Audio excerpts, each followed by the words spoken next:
میرے نبی پاک علیہ السلام نے فرمایا ایک بندہ گنجا تھا. گنجا کوئی ترتیب آگے پیچھے ہو جائے تو مفہوم کے لحاظ سے، لیکن میں مفہوم اس کا واضح کرتا ہوں. ایک گنجا تھا، کوئی شے نہیں تھی، سر پہ بال بھی نہیں تھے، رویا کرتا تھا. اللہ تعالیٰ نے فرشتے کو بھیجا، تجھے کیا چاہیے؟ تو کہنے لگا بال آ جائیں اور تھوڑا مال آ جائے.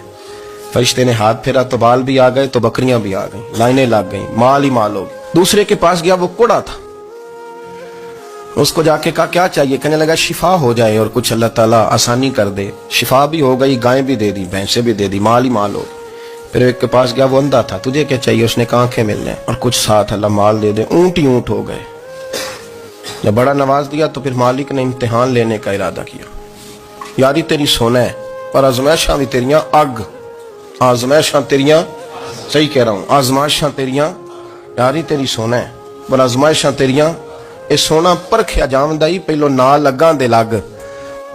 اللہ نے فرمایا آزمائش کرو. سب سے پہلے گنجے کے پاس آئے، اسے کہا اللہ کے رستے میں کچھ دے. کہنے لگا میرے خرچے ہی بڑے، دیکھو تو صحیح کتنی مشکل میں وقت گزارتا ہوں، حال ہی کوئی نہیں. تو اس نے کہا میں نے تو سنا ہے تو گنجا اور بھوکا ننگا تھا. کہنے لگا میں تو جدی پشتی رہی سے آدم ہوں، تو یہ کس پاگل نے کہا ہے بھاگ جا؟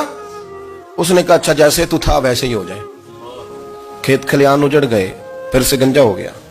حضور علیہ السلام فرمانے لگے، پھر وہ اس کے پاس گیا جو کوڑا تھا، اسے کہا کچھ دے. کہنے لگا خرچے ہی بڑے.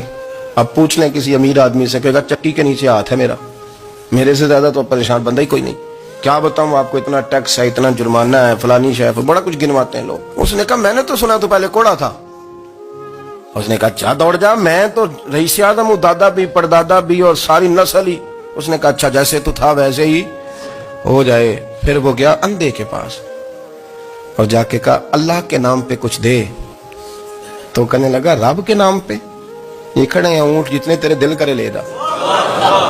اس نے کہا کیا معنی اس بات کا؟ کہنے لگا یار تجھے کیا بتاؤں، میں تو اندھا تھا، میں نے تو کبھی دنیا دیکھی نہیں تھی. پھر اس کریم نے فضل کیا تو مجھے بڑا کچھ دکھایا. میں کیا بتاؤں، میرا دل کر رہا ہے کہہ دوں کہ پھر اس نے کعبہ دکھایا، پھر اس نے روضہ رسول دکھایا، پھر اس نے ریاض الجنہ کے سجدے دکھائے، پھر اس نے اپنے محبوب کے دروازے کی رونقیں دکھائیں. اس نے بڑا کچھ دیا، اس نے بڑا نوازا. میرے پاس تو شاید میں بدکار پرانا خادم، کسے در ملی نہ ٹوئی، اعتباصف یار نے نظر جو کی تھی پھر واصف واصف ہی ہوئی. یہ تو اس کا کرم ہوا. تو یہ وہ کہنے لگا تو اللہ کے نام پہ جان مانگ، میں وہ بھی دینے کو تیار. میرے پاس تو شے ہی کوئی نہیں تھی، مجھے تو اپنا پتہ ہے، میں تو کوئی شے نہیں تھا، کچھ نہیں تھا میرے پاس. یہ تو ان کا کرم ہے کہ روخن کا ادھر ہے. اور مختصر سی میری کہانی ہے، یہ جو بھی ہے ان کی مہربانی ہے. تو وہ کہنے لگا میں بھی کچھ لینے نہیں آیا تھا، تیری آزمائش ہی کرنے آیا تھا. تیری عزتیں بھی سلامت رہیں گی، تیرا مال بھی سلامت رہے گا، تیری شفا بھی. اپنی زندگی میں کبھی بھی اللہ کی بارگاہ سے توجہ ادھر ادھر نہ کریں، چھوڑیں لوگ کیا کر رہے ہیں.